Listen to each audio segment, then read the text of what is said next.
piuttosto da granaro che da palazzo nobile». Con queste colorite parole, il capomastro Carlo Perti descriveva la scala di Palazzo Marescotti prima che venisse completamente ammodernata con le stravaganze del barocco. Ricordo come fosse ieri. Erano gli anni '80 del Seicento e le ricche famiglie bolognesi erano appena state contagiate da una fatale febbre che avrebbe presto dilapidato le loro fortune. La sobrietà del Rinascimento aveva ceduto il passo al bisogno frivolo, ma necessario per i tempi, di esibirsi attraverso l'apparenza. Le 50 casate senatorie, un tempo scelte proprio per la loro abilità intellettuale e mercantile, si erano col tempo viziate coi modi fiacchi dell'antica nobiltà, sperperando nel giro di poche generazioni immensi patrimoni. Mentre trascuravano i miei interessi, condannandomi a 2 secoli di totale abbandono, collaudavano altisonanti cariche, sulle quali trionfava il gonfaloniere di giustizia. A ben vedere, ma era marionetta nelle mani del legato pontificio, vero signore della città. Quando un senatore veniva nominato a tal grado, da palazzo pubblico usciva un corteo sfavillante, seguito dalla folla in trepidazione. Sotto apparati effimeri e balconi festanti, il lungo codazzo giungeva alla dimora del nuovo eletto, oltre le cui porte solo i nobili potevano passare. La meta era il grande salone, dove attendevano musici e camerieri pronti a servire durante gli interminabili balli e i luculliani banchetti. I palazzi, per tale ragione, dovevano essere adeguatamente preparati, abbelliti, agghindati, e quella sobrietà che aveva caratterizzato le dimore di un tempo ora veniva tacciata, proprio come tramandano le parole del Perti, come cosa da villici e campagnoli. Prima o poi sarebbe accaduto a ogni nobile famiglia l'onore di accogliere tale celebrazione, poiché la carica di gonfaloniere aveva un mandato brevissimo, di soli 2 mesi, terminati i quali ripartiva una nuova nomina e un nuovo giro di giostra. Tutti erano dunque pervasi dalla stessa frenesia, ammodernare e rinnovare, più che rifare completamente, usando strategiche soluzioni capaci magari di far risparmiare le loro già esigue finanze. Bologna così divenne la capitale dell'illusione, dell'inganno, del teatro e della messa in scena. Gli scultori locali, da sempre privi di materie pregiate, avevano nel tempo affinato le abilità plastiche su materiali poveri che ora si rivelavano utilissime per le svolazzanti esuberanze dello stucco. Così i pittori, per tradizione cinquecentesca esperti nel riprodurre finti cornicioni sotto gli storiati fregi, ora sbizzarrivano i loro pennelli per aprire vertiginose volte a cieli divini e mitologici.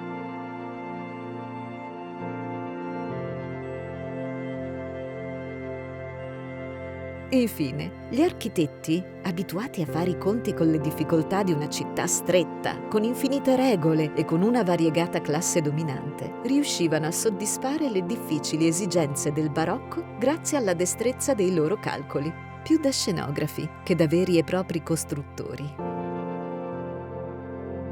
Se l'ambiente di maggiore fasto era il salone al primo piano, si doveva necessariamente intervenire sulle buie e strette scale rinascimentali, sulle quali non potevano di certo salire i nutriti e fastosi cortei. Nacquero così i grandi scaloni senatori, dorate cerniere che univano la strada ai piani alti, spettacolari macchine sceniche per quella simbolica ascesa del padrone di casa all'effimera gloria di una carica senza valore.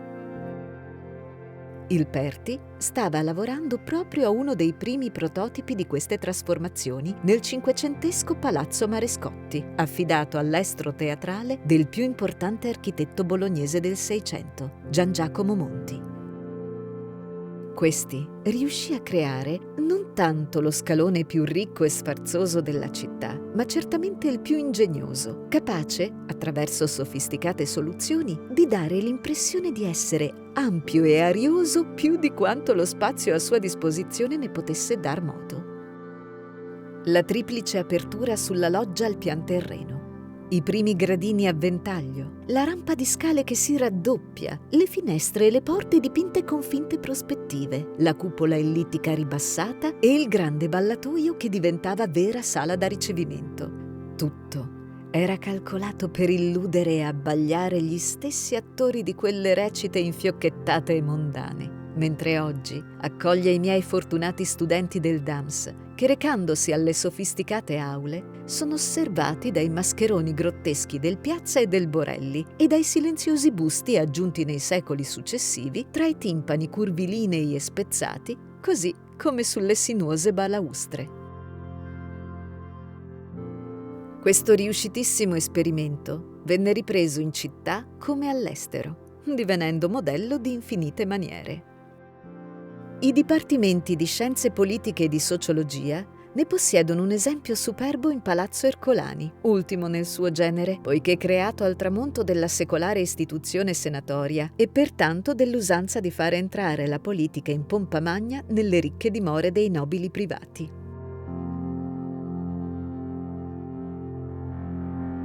Il grandioso scalone venne disegnato assieme a tutto l'edificio da Angelo Venturoli, che potette così, fin da subito, riservargli un'immensa metratura. Come quello del Monti, anche questo raddoppia le sue rampe, che qui però raggiungono una loggia perimetrale, dalla quale gli invitati potevano comparare la gioiosa salita al pian nobile del nuovo gonfaloniere con l'enfatica ascesa all'Olimpo del prode Ercole affrescata sulle loro teste. L'intera residenza, per ragioni onomastiche, affidava l'esaltazione della casata al mito erculeo, che trova proprio nello scalone la sua piena apoteosi. Sotto la turbinosa rappresentazione pittorica del Pedrini e dello Zanotti, le statue neoclassiche di Giacomo de Maria accompagnavano l'ospite in un candido racconto di gesso che illustra le tappe e le fatiche dell'eroe greco e motiva in tal modo il suo destino glorioso. Accanto a questi estrosi e variegati sistemi di gradinate, ebbe particolare fortuna a Bologna anche la scala elicoidale, meno maestosa rispetto alle altre, ma certamente più curiosa e sorprendente. Ne fu grande interprete il Vignola, che nella seconda metà del Cinquecento divenne maestro assoluto di questo insolito elemento, poi recuperato nel corso del XVII e XVIII secolo da numerosi altri architetti.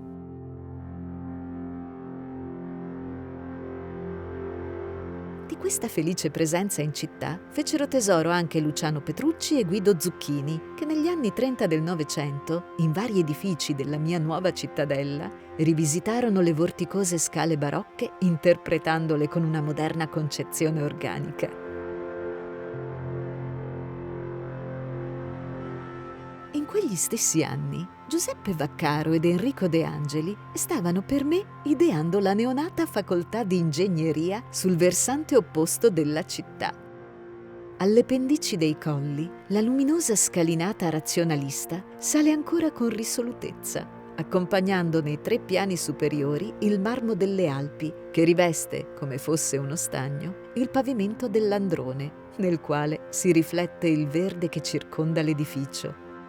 La natura, che entra dalle enormi finestre, prende un'altra piccola rivincita sul calcolo infallibile dell'uomo, smorzando la severa ortogonalità delle forme con la sinuosità del corrimano in ottone, che si trasforma in dorato rivolo d'acqua che scende.